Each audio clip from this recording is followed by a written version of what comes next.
Welcome back to the Business Exchange, the show where we dive into ideas, people, and innovations shaping industry and redefining the future. I'm your host, Joseph. Today I'm joined with John Matthews, President and CEO of Grey Cat Enterprises, Inc. John brings more than 25 years of executive leadership across retail, QSR, convenience store operations, mergers and acquisitions, category management, and national marketing. He has served as president of Jimmy John's and held senior leadership in roles at Little Caesar Pizza and Clark Retail Enterprises.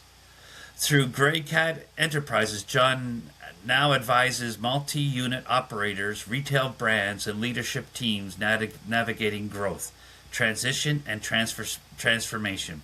Well, welcome to the show, John. Hey, thanks, Joseph. Perfect. Good. So you've led at high levels in QSR and retail. What leadership lessons shaped you most early on?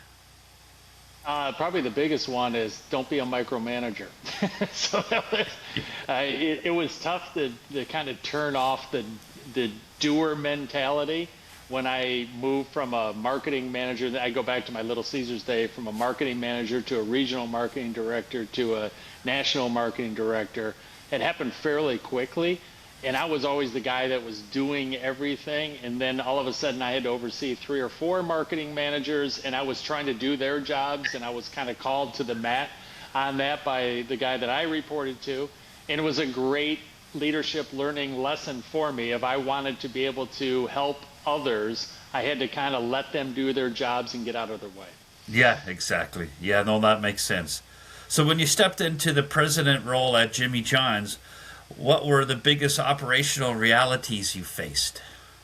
Well, the good thing about Jimmy John's is, over my career at Clark and at Little Caesars, I was exposed to everything that I needed to be exposed to prior to being named president of the company. So I headed up real estate, I headed up facilities management, I headed up marketing. I worked in operations at Little Caesars, and I headed up the capital committee. I was even the head of an IT committee. So I had my fingers involved in a lot of, I guess, cross-departmental background that made me an optimal choice for leading a chain that was just starting to grow and take it from there. And because I'll go back to my Little Caesars days. When I joined them, we had 1,300 stores, and 5 years later, we had 5,000 stores. That's about a store and a half to 2 a day. Yeah. And so Jimmy John's was going to experience the same type of growth, and when I was there, we doubled the chain. Oh, excellent. Good. So what made you launch Grey Cat Enterprises in 2004 instead of staying in the corporate leadership? That's a great question. I was the last of 6 children, and I remember my dad, he got let go from his job when he was in his 50s, and then he was a sales manager, and he became a manufacturer's rep, and he goes, wow, I got a lot more freedom, I've got a lot more flexibility, I'm making more money than I did. If I could give you any advice, youngest son, think about, go out there, get all your experience, and then think about starting your own company. And so I always had in the back of my mind that, even in my 20s, that when I got to, 40 or so, I would probably want to go out on my own. And I had some huge corporate jobs. I was the C-level type of guy. I headed up multiple divisions for billion-dollar companies. But I really just wanted to be kind of my own entrepreneur. And sure enough, Grey Cat was launched in 2004. All of my friends thought this was just going to be something temporary, that I'd come back in, he'll be back. But no, this was my destiny. I wanted to do this, and now I've done it for 2+ decades. Yeah, excellent. Oh, that's great. So where are retail operators leaking profit today? I always come back to the basics. Everyone wants to chase the shiny penny. Oh, we can just have AI do this. Or, oh, we can just do this. We can just post it on our Facebook page and customers will come running it. Well, sometimes you just got to make sure that you have stuff in stock, your store is clean, you're treating customers as a privilege, not a right. You are providing great customer service. You're going out in your 2-mile radius and you're making sure that everybody in that 2-mile radius knows about your location.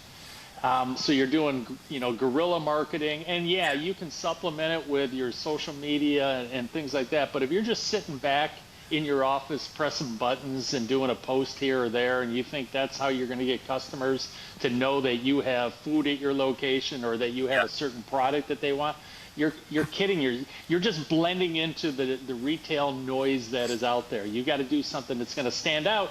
And quite candidly, if you've got a food service operation and you walk across the street and actually have them taste your food, they're probably going to remember that more than a Facebook post. Yeah, for sure. So what are the most misunderstood financial metrics in QSR and convenience retail? Actually not laying out what your key performance indicators should be. And so I've got an actual course on my website. I've got a Great Cat learning series on my website at greatcatenterprises.com called Key Performance Indicators. And it's a way for you to identify what are the key drivers of your business.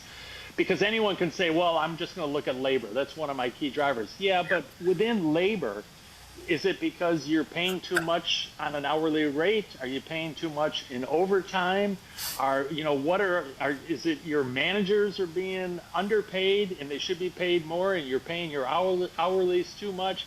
There's all these variables that make up a labor number. And until you dissect that with key performance indicators, until you take labor and break it into 10 pieces, you really don't know what's causing it. And now, when I worked at large organizations, our hair would be on fire. Well, we're 2 percentage points over on labor. And then when we dug into, we found out it was one region in Michigan that couldn't control overtime. All right. We solved that, and we don't have to change everything for 1,400 stores. Okay. So that's what we're going to do. So the KPIs are taking those key metrics, revenue, expense, labor, all those, and then breaking them down into the components that comprise of those particular expense line items. Gotcha. So what mistakes do growing brands make while scaling? Probably the biggest mistake I see is I start my company in Illinois, and then someone in Montana wants to pay me a franchise fee, so we sell it to them, and then someone in Arizona does, and then someone in Tennessee, and before you know it, you're everywhere and nowhere. Right. And so where that hurts you is you don't have contiguous brand expansion where you're starting in Illinois, then you go to Michigan, and then you go to Indiana, and you go to Ohio, and now you've got a Midwest regional brand that helps you from an operational perspective because you don't have guys jumping on planes flying to Arizona, Montana, and Tennessee. So you're saving money there. They can get to more locations. Your distribution is easier because maybe you can find one distributor that can service all of your Midwest locations. I remember when I was at Jimmy John's, we had at one point 200 locations in 39 different states. I had 13 different distributors that we had to deal with. And when we rolled out Jimmy Chips, which was a proprietary chip, the guy in Utah was paying twice as much as the guy in Illinois where, we had the majority of our stores. And not only that, he had to buy a truckload as a minimum. And by the time he sold, through his chips, half of them were out of date because he couldn't sell that many because there was only, so you have that. And then the third area is the marketing. You don't have that brand awareness because you're spending a little money in Arizona, a little money in Montana, a little money in Tennessee, and a little money in Illinois. Yeah. If you had it in the Midwest, you might be able to narrow it down to 2 or 3 DMAs to promote your brand. Gotcha. So then how does real estate decisions impact long-term profitability? Sometimes it's fool's gold to chase the immediate franchise fee, especially in franchising. And then you're spending years after that picking up the mistakes. And even on the corporate side, I know at Little Caesars, we started to open up so many stores that we got away from all of them being A sites and B sites, and we were accepting some C and D sites. And then all of a sudden, after that ran its course, we were now closing C&D sites, and we were, and so now all of our efforts were I think at one point we went to 5,000 stores, and then we backpedaled down to like 3,500 stores, and now they've gradually built it back up. So you spend a lot of resources. Now you got guys like me not out there promoting the stores, but guys like me organizing how do we close down a store properly, and what do we do with all the equipment and everything like that. So now you've got us distracted on non-revenue generating activities. Right, right. So how should leaders structure due diligence beyond just balance sheets? Is it a right, if you're talking about acquisitions where you would actually go in and do a lot of due diligence, do we want to buy someone? You got to not only look at the financial aspects of it, but the cultural aspects of it. If you're bringing in a group of people that culturally doesn't mesh with the existing core, you're going to be fighting that challenge. If you're buying a brand that is not as complementary to your existing brand, or maybe you're buying a brand that actually is superior to your brand, and then you kind of take their brand name away and try to convert it over to your brand, now you've done a disservice to all the equity that you're paying for in that acquisition. So there's a lot of components that go into either doing an acquisition where there is a lot of due diligence. You have to not only make sure it's the right deal for you, but can you gain all the synergies that you're hoping to get from that deal? And do you have the staff to go out and actually extract those synergies, or are they off doing the next acquisition and all of a sudden, you remember all those things we thought we were going to get? Well, no one was able to work it because you got the same guys working the next acquisition. Yeah, gotcha. So what are the most common operational breakdowns you're called in to fix? Generally, I've been an interim executive manager for, I think, 11 different examples where either the chief marketing officer has left or has been relieved, or the chief operating officer, or a company goes out and buys a brand new division and they don't have anyone to run it on an interim basis. I get called to go in and kind of put my fingers in the dike and say, I'm going to buy you time so you can go out and hire a full-time replacement of the person you just let go. And it may take you 3 months, may take you up to a year. And my job is to go in and figure out, how do we improve revenue? How do we minimize expense? How do I rally the troops? Because generally when I get called, the troops aren't that happy. There's a cultural breakdown. They've been misled, or they've been whatever. They didn't like the manager that they just got rid of. And so now I have to go in and say, let's see if we can make something work here. And I've got to be kind of the voice of reason that gives them a reason to come to work so they don't all leave. And then I've got to get them kind of thinking about how they're going to approach their business in a new way that's going to benefit them and the company. Right. So how does poor category management quietly kill margins? How does poor category management kill margins? You know what? Not having the right pricing on your product, and probably the biggest thing that I hate the most is you spend time and effort to tell people you got a Snickers bar in the store, and you walk in and there aren't any Snickers bars. You're out of stock. It's kind of hard to sell a product that you don't have. So it's either category management. You should walk in, and I'm going to pick on the dollar chain stores, because if you walk in, there's a lot of those from a merchandising perspective and a category management perspective are in disarray. It is a disaster when you walk in, because the stuff has been picked over, it's laying all over, and I see this in convenience stores too. When I walk into a guy that owns one store, he's just not thinking like someone that really wants to manage a kind of a system around category management. It's kind of like, I get this stuff in, I'm just going to put it on this shelf. There's no rhyme or reason to it. Right. So they're not following planograms. They're not making sure that they have enough inventory, so they're minimizing out of stocks. They're not thinking about the products have to change price perhaps based on the location, like they're changing the price on the gasoline each and every day. I know when I was at Clark, we had 1,400 stores and we had 1,400 cigarette prices based on where you were in what state, what county, what city, because all of those had different taxing levels. They Right. had different sales tax rates and everything. And you had to also take a look at the competition and say, hey, if Speedway's selling cigarettes for $3.99, we can't be selling cigarettes for $4.99. We're not going to sell it. So you got to be cognizant of that as well. So we had to do category selection and category pricing down to the store level, even as big as we were with 1,400 locations. Wow. So when you step in as an interim executive, how do you quickly establish authority and alignment?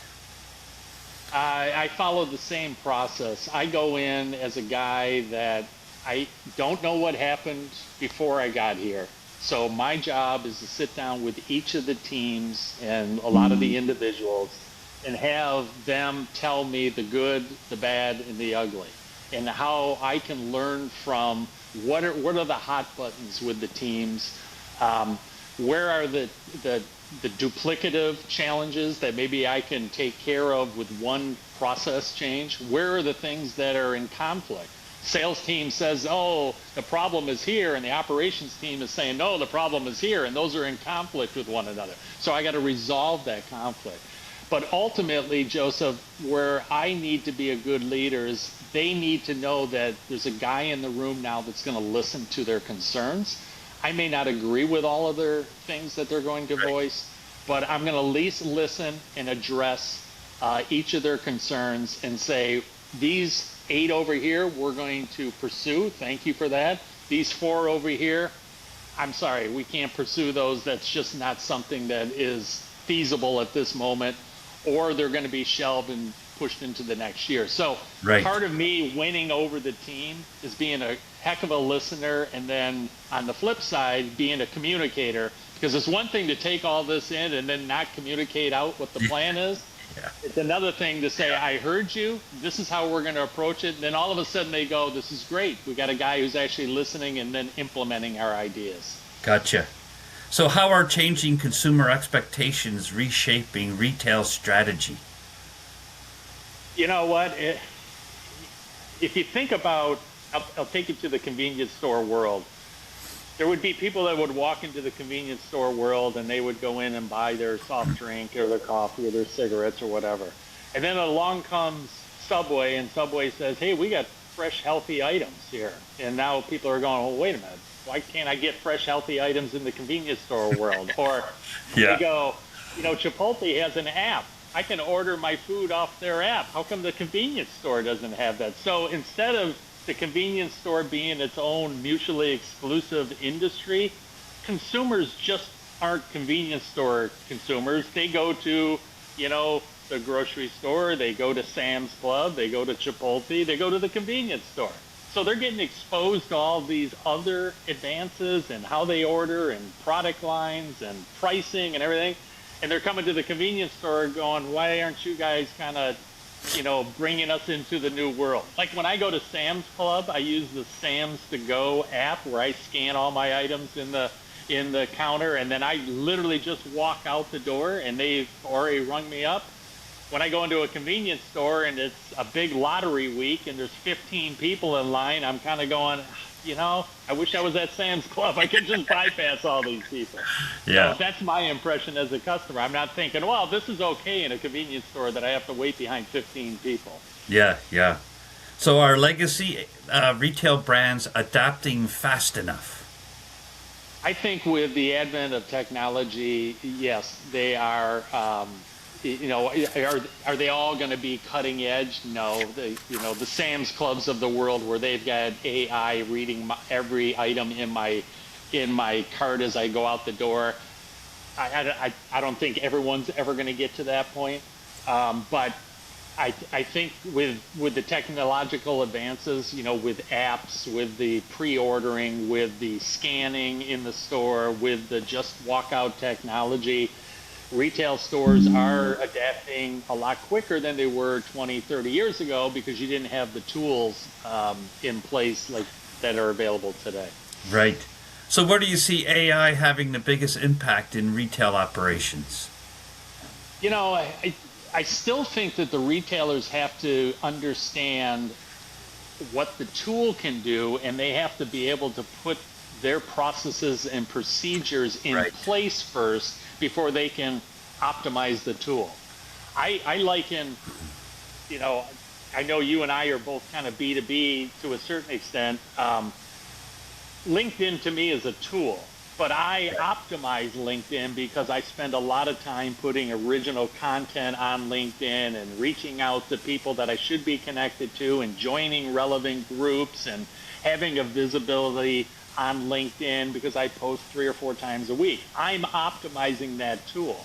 Right. If AI is available to a retailer and they're not doing all the necessary, I guess, forework to be able to utilize that tool, it's just going to be another tool that goes maybe 10% utilized. And so I think that the retailers still have to think about, imagine if we didn't have spreadsheets, imagine if we didn't have AI, how would we actually take care of the customer? How do we optimize that experience for the customer?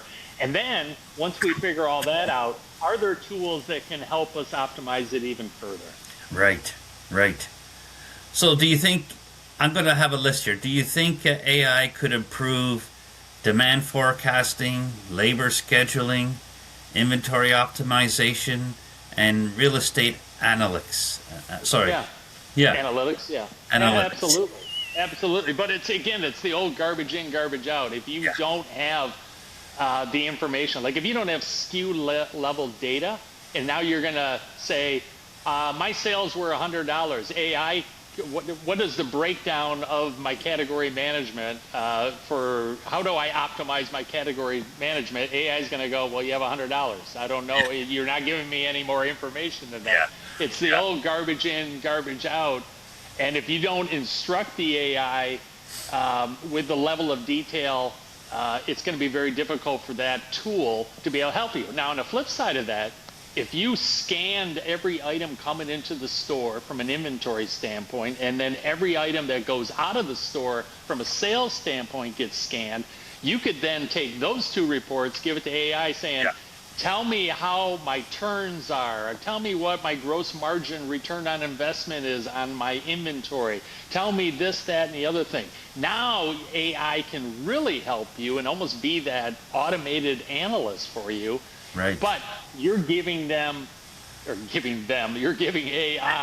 the data that gives AI the ability to give you some specific examples and answers.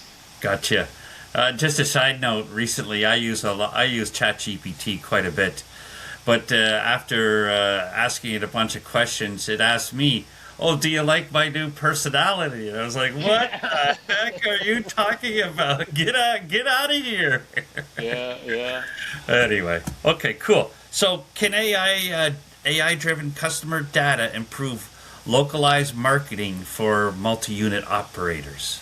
Yeah, I think it can. I really do. And again, if you feed AI with enough pertinent content, it can give you something coming back. Like for instance, I just took one of my presentations. I give a lot of speeches and I have a lot of presentations, and I also write blogs for magazines and things like that. I took one of my older presentations, and there's enough detail on the slides, and I put it in the ChatGPT, and I say, do me a favor, write me a 750-word article with this file, and convert this PowerPoint into this article. And lo and behold, 2 minutes later, I've got a 750-word article that's been written, and now instead of me starting that from a blank piece of paper, now I can go in and go, well, I would never say it that way, and I can modify it, and I can Johnny-ize it, and I can do everything. But it's literally taken the content that I had to give it, that I created, and now it's just kind of fine-tuning it. So to me, it's what the input is. If I had a terrible presentation, it's going to probably give me a terrible article. If I have a really solid presentation, it's going to give me something that I'm going to be proud of. Yeah, for sure. So if you were building a 100-unit brand from scratch today, how would AI be embedded from day one? I would have to figure out. So on store one, I'd have to go, okay, what do we want to keep track of from a key performance indicator standpoint, and how are we going to get all of our inventory movement and our scan data?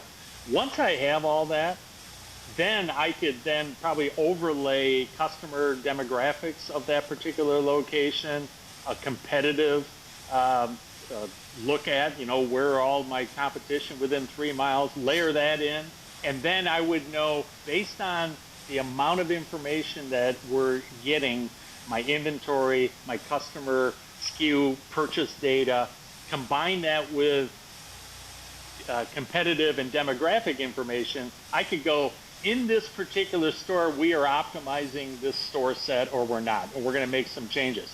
Then when I look at store two, I could go, are the demographics the same, or are they different? Or is the competition the same or different? I could put a store set there, and then I would get the information back, and I may be optimizing that store 80%. I go to store three, and then I'm learning along the way. We did this with capital investments, where we literally would go out and build a store. We would look at, and we were doing this by hand. We weren't doing this by AI. We would look at the demographics. We'd look at the competition. We would look at the size of the store, the product mix, and everything like that. And then we put a pro forma together, and then we would do a post audit on that particular store. And we'd go, man, this is returning 25% on capital based on what we built. Now we're looking at a new greenfield site, maybe 5 miles away, that's got a similar characteristics, and we could feel a little bit better about when we build that store. It should follow the same pro forma that we have here, and if it did, then we know we have a model that can be replicated throughout. So AI would just make that process far easier, far quicker, but the data points still have to be there, or else you're just going to be relying on something that hasn't been proven. Yes, exactly. So what does sustainable retail growth look like over the next decade? Just know that you're not an isolated industry, that the customer is anticipating that if they can get this type of ease and operation at a Chipotle, they would expect it at your clothing store in the same fashion. That type of thing, that the customers are becoming far more sophisticated. They want to be able to utilize your brick and mortar location. They want to be able to utilize your app. Maybe you got an online presence that you want to be able to order from.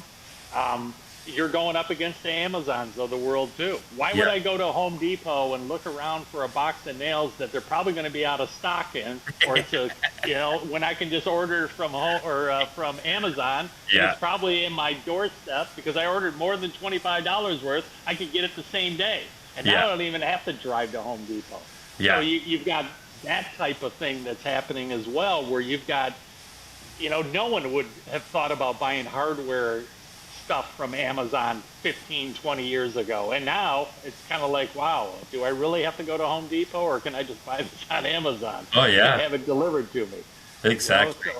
So that's the whole customer experience, and it used to be pretty isolated industries and silos. All those silos are starting to meld into one, and that's probably the biggest challenge that retailers are going to find, is how do you satisfy what people are coming to expect.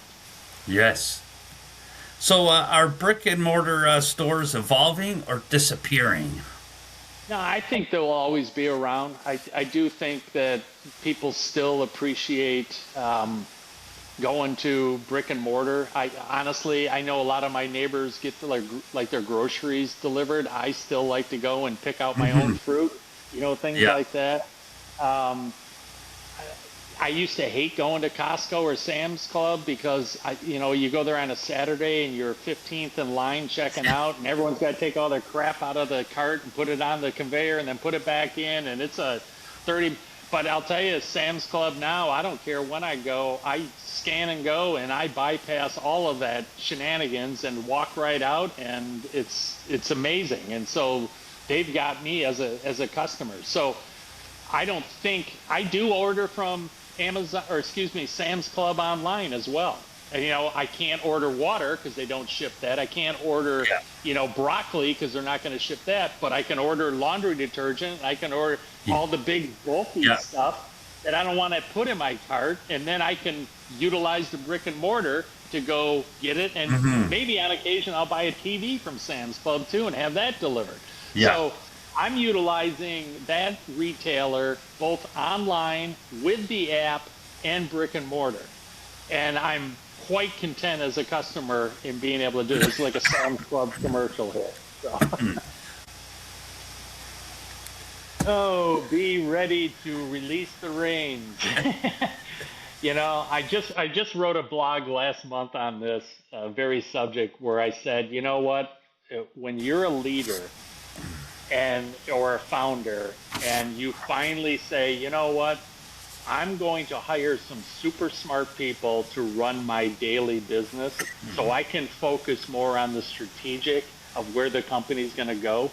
That's when you as a founder have really matured in the whole leadership aspect. You're okay with having your team do the stuff that you used to do. And now you're freeing yourself from doing the day in and day out task, and you're allowing your very smart team to do it. And you're responsible for hiring the smartest people and getting out of their way and having those people be the technical experts and have them run the business while you are focused in on the big picture and the strategy. Gotcha. That's a huge leap for a founder because a lot of them are very ego driven and it's my way or the highway and this is the way we've always done it. So when that founder can make that leap, that's a huge maturation of their leadership skills. Oh, excellent. So what's one operational discipline every retail CEO must master? Systems, procedures, and routines, in my opinion. Being able to look at KPIs on an ongoing basis, being able to have systemic routines in place on how you're going to review the business, how you're going to put budgets together, how you're going to manage the daily operations. Everything is thought through with systems, procedures. It's written down. You got checklists. You've got everything that you're not leaving to chance. And I've worked for some retailers that have totally mastered that, and it's an ease of operation. And I've worked for some retailers or have had some clients that they didn't have those procedures, and it seems like every day is a fire drill. Right. And so the more, your team is going to be happy with it. They know the expectations. There's no surprises. You're not trying to make it boring. You're just trying to manage the business the way it should be managed. Right.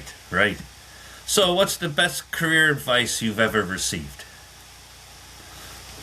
The best career advice I ever received was probably from my father telling me that I should be an entrepreneur.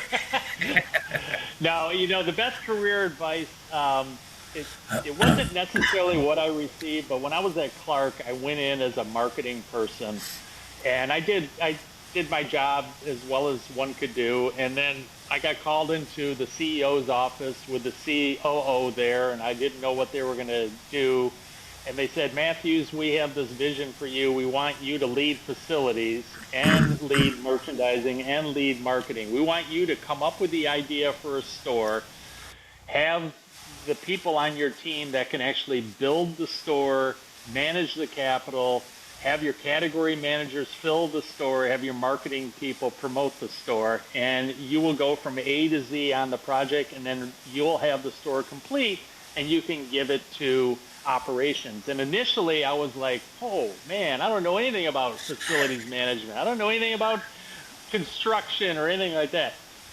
But after I settled into the role after 6 months, I thanked my lucky stars that the CEO and COO had that much confidence in me because I realized what they were trying to do, and it enabled me to kind of jump into the abyss. And then once I realized that there really wasn't a boogeyman there, that I could actually do this, then they gave me real estate, and then they gave me a few other things along the way. So I think the greatest advice I got was having a couple of guys believe in me so much that they said, let's really see what this guy can do, and he's going to help the organization.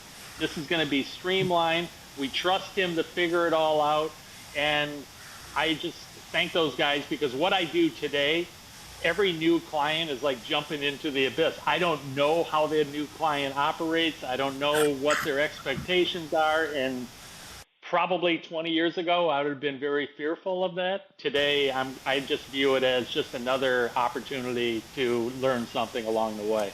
Oh, perfect. Good, good, good. All right, there we go. So, John, this has been a very interesting discussion, learning about the retail leadership, operational discipline, and scalable growth. So if you're a multi-unit operator, retail founder, or leadership team navigating growth or transition, Gray Cat Enterprises brings decades of real-world executive experience to the table. John, where can our listeners contact with you and learn more about your work? Well, there's a couple places. My website is graycatenterprises.com. That's Gray, catenterprises.com. You'll see my learning series is up there. You'll see my blogs. You'll see my background, some case studies of former clients. If you want to connect with me on LinkedIn, search for John Matthews, but there's probably 10,000 John Matthews, so make sure you put in Gray Cat Enterprises. Yeah. You'll find me and send me a link to connect. Or if you want to just email me directly, you can email me at john.matthews@graycatenterprises.com. Oh, that's great. Thank you. So, on to our listeners. If you're building, scaling, or transforming a business, remember, execution wins, strategy matters, and leadership multiplies everything. Until next time, this has been the Business Exchange.